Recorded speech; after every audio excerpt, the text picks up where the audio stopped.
ये विद्यार्थियों, ये साथियों देखिएगा, इतिहास की क्लास के अंदर हम कुमार गुप्ता प्रथम यानी कि महेंद्र द्वितीय के बारे में हम पढ़ चुके थे। आज की क्लास में हम स्कंदगुप्त के बारे में पढ़ने वाले हैं। तो देखिएगा स्कंदगुप्त के द्वारा यानी कि स्कंदगुप्त के द्वारा क्या क्या किया गया उसके बारे में जानकारी प्राप्त करेंगे। सबसे पहले देखिएगा कुमार गुप्ता को एक बार दोबारा से दोहराते हैं। कुमार गुप्ता की अगर अपन बात करें तो मुद्राओं के अंदर श्री महेंद्र के नाम से और महेंद्र द्वितीय के नाम से इसको जाना जाता था। ठीक है, मुद्राएं इसने बनाई, स्वर्ण मुद्राएं इसने चलाई और चांदी की मुद्राएं। स्वर्ण मुद्रा जो चलाई वो कहां से मिली हमें? राजस्थान से। राजस्थान के कौन से जिले से? बयाना भरतपुर से मिली। इसी के बाद में कितनी मुद्राएं मिली? लगभग 623 मुद्राएं इसकी मिली। और इसके बाद में कुछ साक्ष्य जो है मध्य प्रदेश से भी कुछ चांदी के जो सिक्के चलाए इसने उसके साक्ष्य मिला। इसके बाद में इसके अंतिम जीवन काल की बात करें तो अंतिम जीवन काल में यानी कि कौन सी जाति थी? एक पुष्पमित्र नामक जाति थी। और पुष्पमित्र नामक जो जाति थी उस जाति ने इस पर अटैक कर दिया और उस अटैक से सिमटने के लिए इसने क्या किसको भेज दिया? अपने अपना प्रतापी जो पुत्र था यानी कि बहुत बलशाली पुत्र था इसका, जिसका नाम था स्कंदगुप्त। और स्कंदगुप्त को इसने भेज दिया। स्कंदगुप्त उनको हरा दिया और उसके बाद में स्कंदगुप्त का इसने राज्य ग्रहण कर दिया यानी कि शासक बना दिया बेटा इसने। अब देखिएगा स्कंदगुप्त के बारे में हम चर्चा करेंगे। स्कंदगुप्त को शुक्रदित्य के नाम से जाना जाता था बेटा। किस नाम से जाना जाता है स्कंदगुप्त को? देखिएगा आज की क्लास का टॉपिक है आपका स्कंदगुप्त। क्या है बेटा? स्कंदगुप्त। ठीक है, आज की क्लास का टॉपिक है आपका स्कंदगुप्त। और स्कंदगुप्त को जो है शुक्रादित्य के नाम से जाना जाता था। किसके नाम से बेटा? शुक्रादित्य के नाम से। ठीक है, स्कंदगुप्त को ही शुक्रादित्य के नाम से जाना जाता था बेटा। तो देखिएगा शुक्रादित्य जो था यानी कि इसके बारे में जानकारी प्राप्त करेंगे। सबसे पहले तो महेंद्रादित्य के बारे में हमने पूरी जानकारी प्राप्त की। अब इसके बाद में इसका पुत्र होता है। सबसे पहले कुमार गुप्ता प्रथम जो था यानी कि इसका पुत्र होता है। ये किसका होता है बेटा? महेंद्र गुप्ता का, यानी कि महेंद्रादित्य जो इसको कहा जाता था यानी कि कुमार गुप्ता यानी कि प्रथम कुमार गुप्ता जो थे उनके पुत्र थे। ठीक है, तो कौन थे? स्कंदगुप्त थे। अब इसके बाद में देखिएगा स्कंदगुप्त की अगर हम बात करें तो गुप्त वंश का सबसे प्रतापी शासक यानी कि अंतिम प्रतापी शासक था बेटा। ये सबसे प्रतापी शासक नहीं था बल्कि अंतिम प्रतापी शासक होने वाला था। ये कौन था? अंतिम प्रतापी शासक। सबसे पहली बात समझो, स्कंदगुप्त किस गुप्त का? यानी कि गुप्त वंश का अंतिम प्रतापी शासक था। ये क्या था बेटा? अंतिम प्रतापी शासक माना गया है बेटा। इसको क्या माना गया बेटा?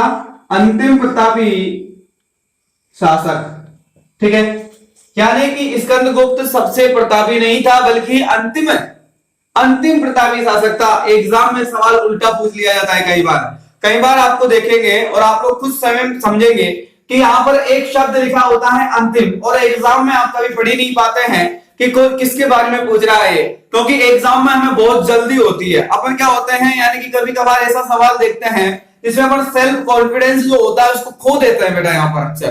तो सेल्फ कॉन्फिडेंस तब खोते हैं हम लोग जब हमें वो चीज आती हो। यानी कि अगर मैंने इतिहास में आपको इन सब व्यक्तियों के बारे में पढ़ाया, सबकी जीवनी मैंने आपको पढ़ाई है। गुप्त वंश के अंदर मैंने सारा पढ़ा दिया आपको। श्रीगुप्त पढ़ा दिया, गणित का जो पढ़ा दिया, चंद्रगुप्त प्रथम पढ़ा दिया मैंने। इसके बाद में उसका पुत्र समुद्रगुप्त, फिर इसके बाद में पुत्र उसका द्वितीय पढ़ा दिया मैंने। ठीक है, चंद्रगुप्त द्वितीय के बारे में पढ़ा दिया। उसके बाद में मैंने आपको जो इसके शासक जो है कंटिन्यू पढ़ाता रहा। चंद्रगुप्त द्वितीय के बाद में मैं आ गया यहाँ पर आपको कुमार गुप्ता प्रथम, महेंद्र द्वितीय पढ़ा दिया। इसके बाद में स्कंदगुप्त पढ़ा दिया मैंने, शुक्रादित्य के नाम से जिसको जाना जाता था। अब इसके बाद में ये सबसे अंतिम यानी कि इसका प्रतापी शासक था अंतिम। अब मैंने सारे शासकों के सामने आपको एक चीज लिखाई थी कि ये सबसे प्रतापी शासक था। अब सबसे प्रतापी शासक तो जो है गुप्त वंश का सबसे प्रतापी शासक कौन है?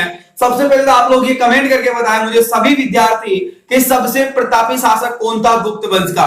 कोई भी गूगल पर सर्च नहीं करेगा, एक काम कर सकते हैं केवल आप पिछला जो पेज है आपका उसको पलट के देख लीजिएगा, आपको पता चल जाएगा। वैसे आपको याद होगा कि सबसे प्रतापी शासक कौन था। अब एग्जाम में सवाल क्या करता है? एग्जाम में दिमागधारी होता है, वो बहुत दिमाग लगाता है पहले एग्जाम कि बच्चे को ये सवाल 100% आ जाएगा, क्योंकि इतिहास का सवाल है और सामान्य सवाल है तो ये आ जाएगा इसको, क्योंकि इतिहास पढ़ के आया होगा ये।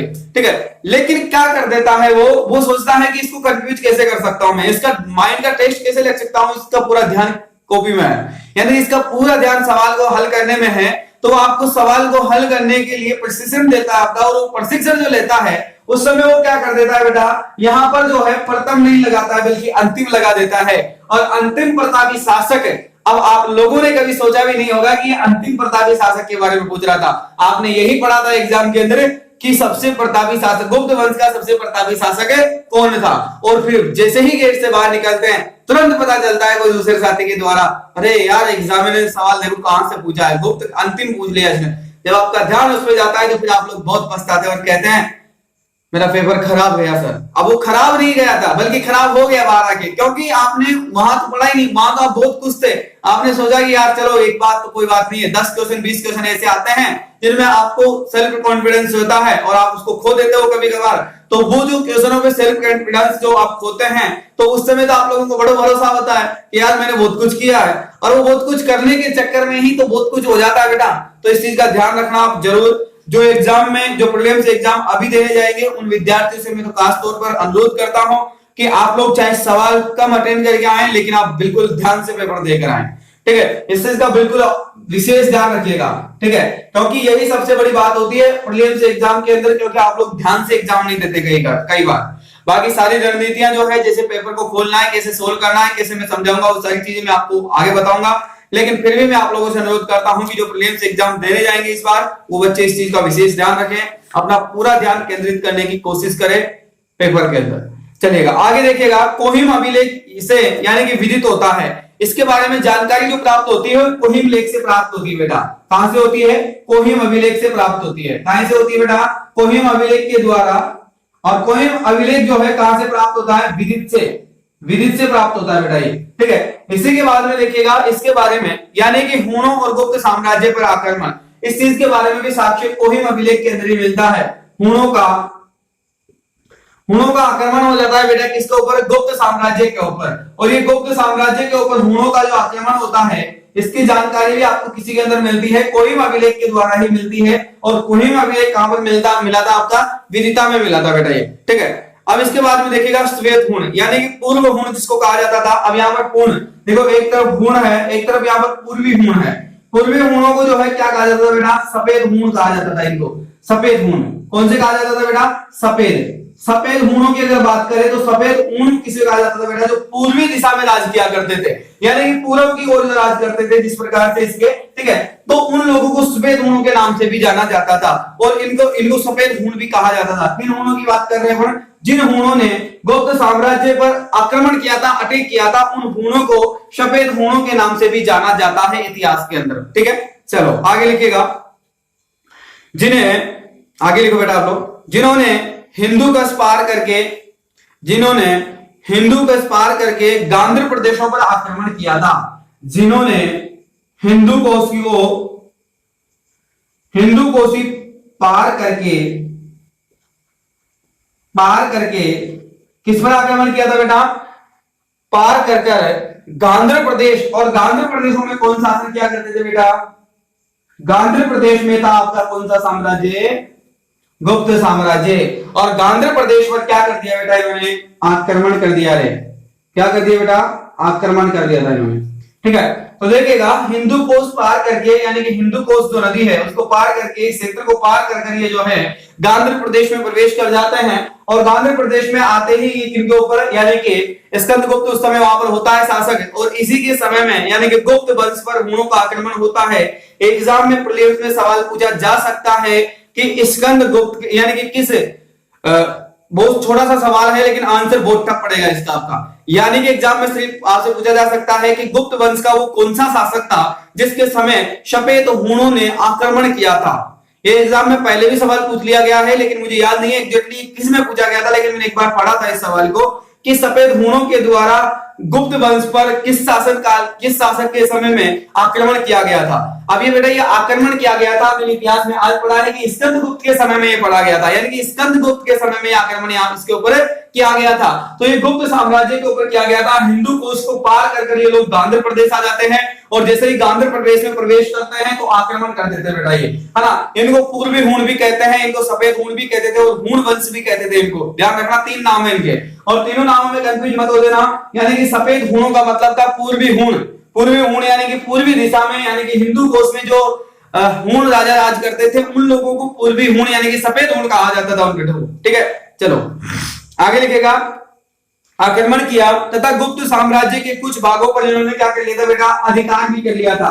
कुछ भागों को अपने क्या कर लिया था बेटा, इन्होंने जीत लिया था कुछ भागों पर। अब यहीं से बेटा देखिएगा गुप्त साम्राज्य का अंत प्रारंभ हो जाता है धीरे धीरे, क्योंकि यहाँ पर इसकी शक्ति जो है क्षीण होती जा रही है। अब आप देखेंगे कि यहाँ पर हिंदू को पार करके गांधी प्रदेशों के कुछ भागों पर जो है पूर्ण आक्रमण कर देते हैं और वो इस पर कब्जा कर लेते हैं अपना। इसके बाद में आगे लिखिएगा स्कंदगुप्त सैन्य संचालक और आदर्श प्रशासन जूना अभिलेख से पता चलता है। जूनागढ़ अभिलेख में एक चीज के बारे में साक्ष्य मिलता है कि एक प्रतापी शासक था। पहली बात तो ये प्रतापी शासक था, इसके बारे में, ठीक है, प्रतापी शासक था, वो एक अच्छा सेनापति भी था बेटा, ये जिसको सैन्य संचालक यानी कि सैन्य संचालक करता भी बहुत अच्छा था। ये सैन्य संचालक करता भी बहुत अच्छा था।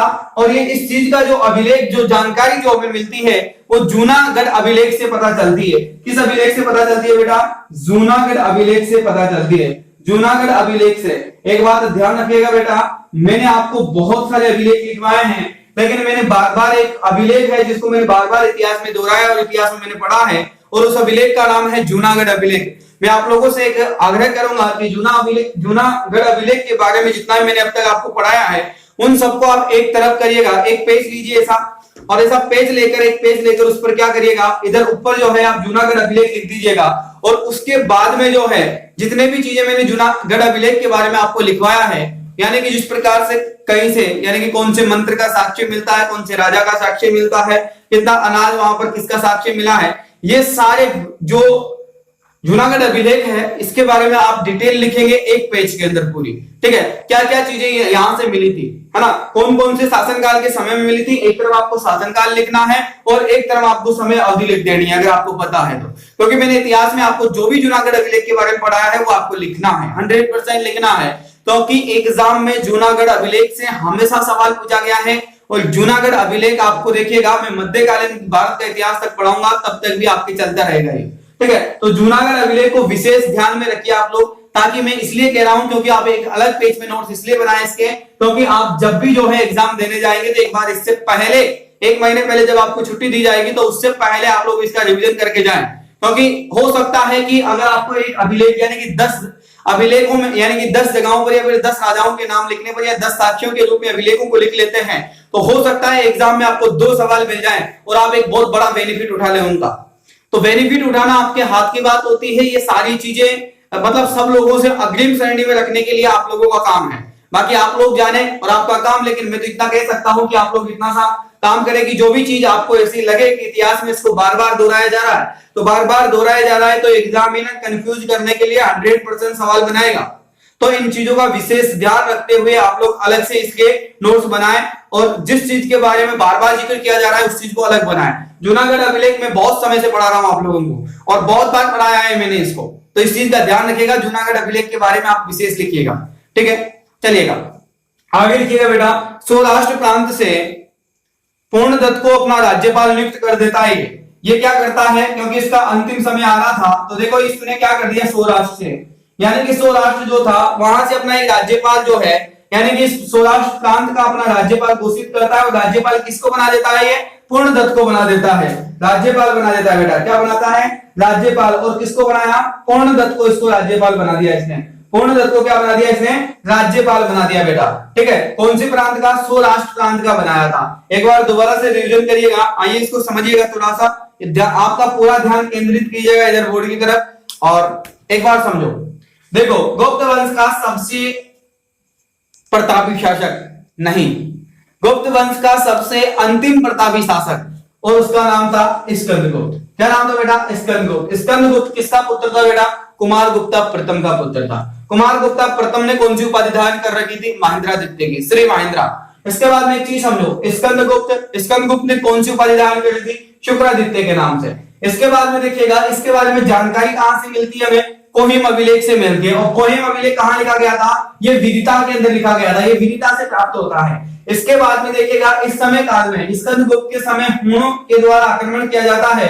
और कौन से हूणों के द्वारा, सफेद हूणों के द्वारा आक्रमण किया जाता है, जो कि कहां पर रहते थे, पूर्वी भारत के अंदर राज किया करते थे। और भाई साहब ये क्या करते हैं, ये हिंदू कश को पार करते हुए क्या करते हैं, गांधार प्रदेशों पर आकर आक्रमण कर देते हैं और वहां से कुछ भाग जीत लेते हैं। इसका क्या कर लेते हैं बेटा, कुछ भाग जीत लेते हैं। और कौन से वंश का जीत लेते हैं, गुप्त वंश का जीत लेते हैं। इसके बाद में देखिएगा प्रतापी शासक होते हैं, यानी कि एक इसका प्रतापी शासक होता है। और सैन्य संचालन होने का साक्ष्य जो मिलता है कि स्कंदगुप्त के बारे में हम कैसे मान लें कि ये प्रतापी शासक था और सैन्य यानी कि संचालन करने वाला अच्छा व्यक्ति था, तो इसके बारे में जो है हमें जूनागढ़ अभिलेख बताता है कि ये व्यक्ति बहुत अच्छा था, इसका साक्ष्य है। इसके बाद में भाई साहब इसने सौराष्ट्र जो इसका राज्य था, उस सौराष्ट्र राज्य का राज्यपाल नियुक्त कर दिया इसने, और उसका नाम था कर्णदत्त। और कर्णदत्त को जो है इसने क्या बना दिया बेटा, राज्यपाल बना दिया। ठीक है, चलो आगे लिखो।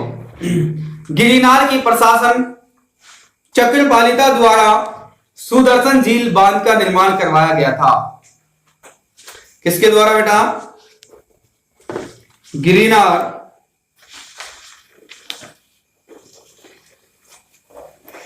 गिरिनार का प्रशासक चक्रपाल।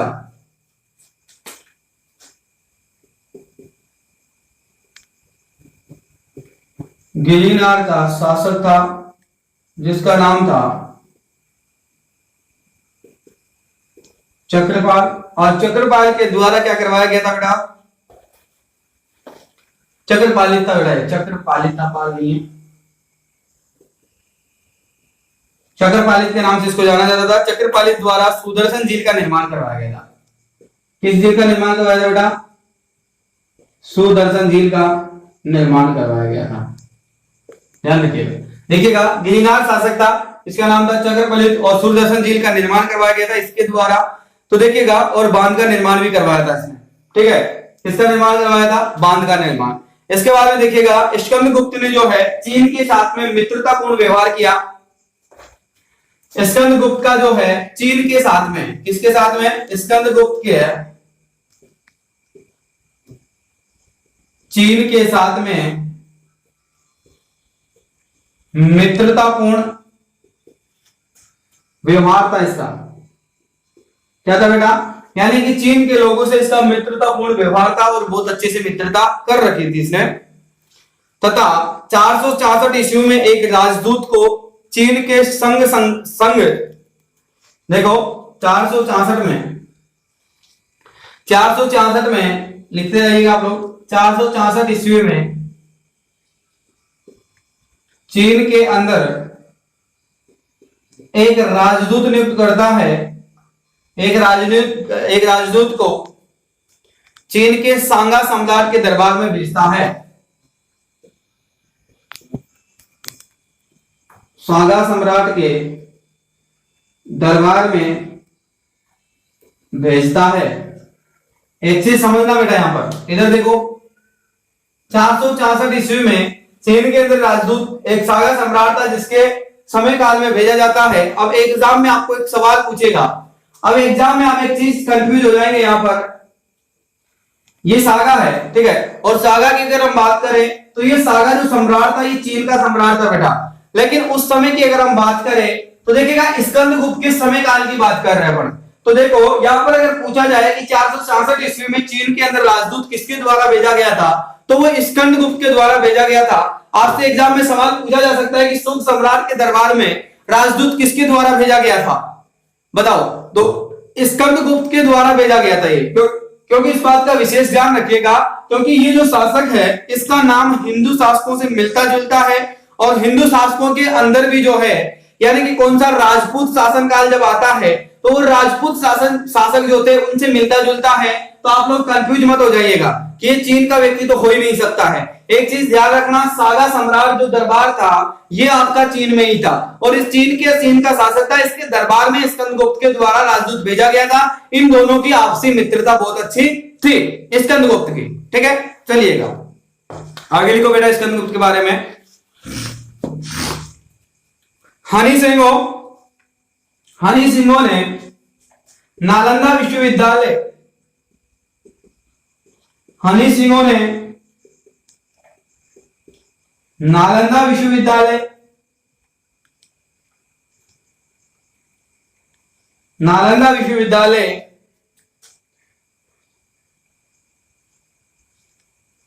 बेटा विश्वविद्यालय नहीं, सॉरी, नालंदा संगाराम, एक बार सॉरी कट करिएगा, नालंदा संगाराम बनवाने वाला शासक को शुक्रादित्य का नाम से उल्लेखित किया था। नालंदा संगाराम बनाने वाला शासक को शुक्रादित्य के नाम से, संगाराम बनवाने वाला शासक को, शुक्रा बनाने वाले शासक को शुक्रादित्य की उपाधि दी थी। क्या दी थी बेटा? उपाधि दी थी। अब देखो, हनी सिंह द्वारा, इतिहासकार यानी कि चीनी इतिहासकार था, उसके द्वारा, हनी सिंह द्वारा जो है यानी कि स्कंदगुप्त को एक उपाधि धारण की गई थी, एक उपाधि दी गई थी जिसका नाम था यानी कि शुक्रादित्य। ये इसी व्यक्ति के द्वारा इसको शुक्रादित्य नाम दिया गया था।